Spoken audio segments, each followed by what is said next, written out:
उस 65 की जंग में जो कुछ हुआ वो सब जानना है। बहुत शुक्रिया आपका। औज़ु बिल्लाहि मिनश शैतानिर रजीम, बिस्मिल्लाहिर रहमानिर रहीम।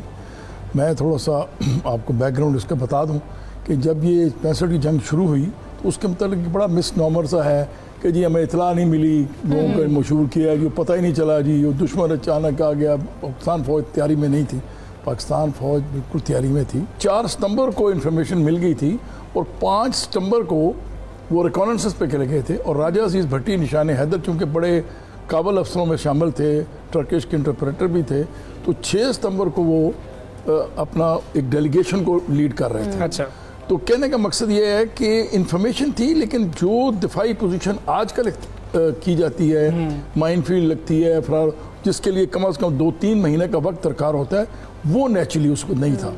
मैं ये समझता हूँ कि वो जो स्पिरिट ऑफ 65 वार है, उसकी बुनियाद उस 3.5 मिनट के जो फील्ड मार्शल अयूब खान की स्पीच थी, अच्छा, उसने लेगी। उसकी क्या वजह थी? वो स्पीच क्या थी? 3.5 मिनट की तकरीर जो कोतुल्लाह साहब ने अपनी किताब में लिखा है कि उनके कहने पे उन्होंने उसको ड्राफ्ट करके दी उनको। उसमें उन्होंने कहा कि पूरे पाकिस्तान के अवाम जिनके दिल ला इलाहा इल्लल्लाह मुहम्मद रसूलुल्लाह से धड़कते हैं, वो उस वक्त तक चैन से नहीं बैठेंगे जब तक दुश्मन की आखिरी तोप खामोश नहीं हो जाती। क्या बात। अब आप ये देखिए कि इसके अंदर हमारा कलमा तैयबा है, ला इलाहा इल्लल्लाह मुहम्मद रसूलुल्लाह। वो फील्ड मार्शल अयूब खान ने वो तकरीर के अंदर अल्लाह का नाम लिया, चूँकि अल्लाह ताला का नाम से वो लड़ाई के अंदर दाखिल हुए, तो जितनी भी हमारी खामियाँ थी, बहुत सी खामियाँ होती हैं, हर जंग के अंदर होती हैं, वो सारी अल्लाह ताला ने कवर की। और मैं जो चुंडा की आपने बात की, राजस्थान की बात की, मैं बताऊँगा उस वक्त कि राजस्थान के अंदर एक सौ ब्रिगेड था, जनरल के.एम. अजहर कमांड कर रहे थे।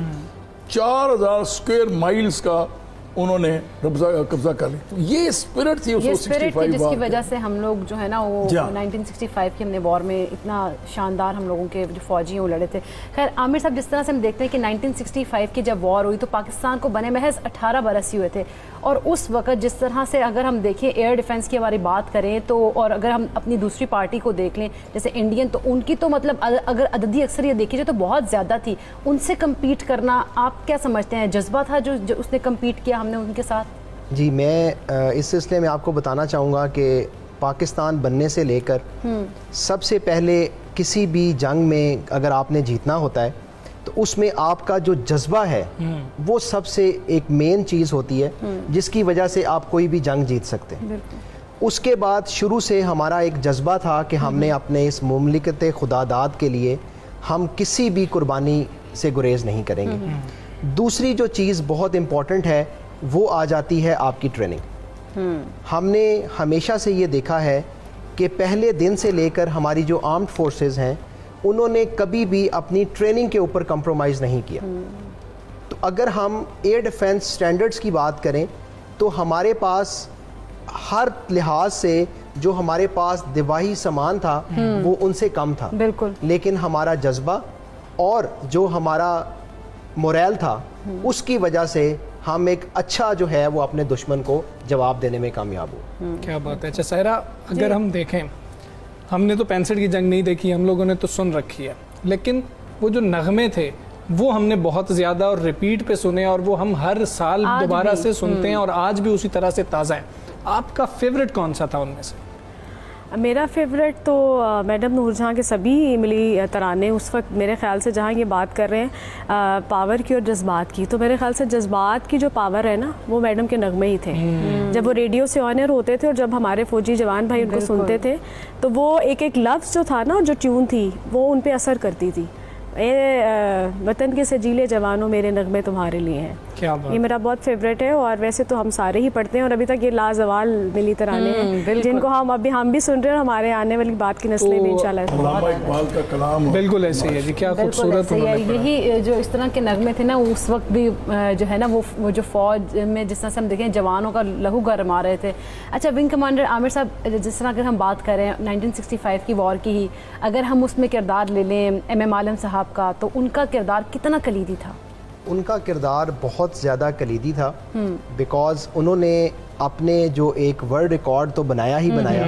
बिल्कुल। सबसे ज़्यादा जो इम्पोर्टेंट चीज़ थी वो ये थे कि इन लोगों ने वो जो हमारे ऊपर एक दुश्मन की एक बुरी नज़र थी उसको ख़त्म करने के लिए इन लोगों ने बिल्कुल एक लिहाज से 24 घंटे एक एक हफ्ता अपने आप को अवेलेबल रखा, अपने आप की अपनी फिटनेस इन्होंने मेंटेन की, और अपना जहां एक पायलट एक दिन में 2 मिशन कर सकते थे वहां इन्होंने 6-6, 7-7 मिशन फ्लाई किए और दुश्मन के तमाम बुरे इरादों को निस्तो नाबूद कर दिया। फ्लाइंग अगर हम देखें तो कॉकपिट में फ्लाइंग जो है वो इतना कोई एक ईजी टास्क नहीं होता, बट इवन देन ये सारे लोग इतने ज़्यादा वो थे, फिजिकली फिट रखा इन्होंने अपने आप को, और जज्बा था इनके अंदर कि इन्होंने अपनी तमाम चीज़ों को साइड पे रख के जो है वो मुल्क के लिए अपना किरदार अदा किया। क्या बात है कर्नल साहब। मेजर राजा अजीज़ भट्टी शहीद, उनको आपने कैसा ऑफिसर पाया जब उनके साथ काम किया? कैसे इंसान थे, कैसे ऑफिसर थे? वो मैं आपको ये बता देता हूँ सिंपल कि एक ड्रामा राजा अजीज़ भट्टी साहब के ऊपर बनाया गया है, उसकी सुपरविजन या डायरेक्शन जो थी ब्रिगेडियर अनवर मीनुद्दीन जो हमारे एजिस्टेंट थे 65 वार में, वो उस वक्त luckily he was commanding a brigade in Lahore, तो वहीं उसकी डायरेक्शन वगैरह हुई, तो उन्होंने उसको शराजी साहब को पूरा गाइड वगैरह किया, बनाया। एक एक चीज़ उसके अंदर जो दिखाई गई है that is truth, nothing but truth.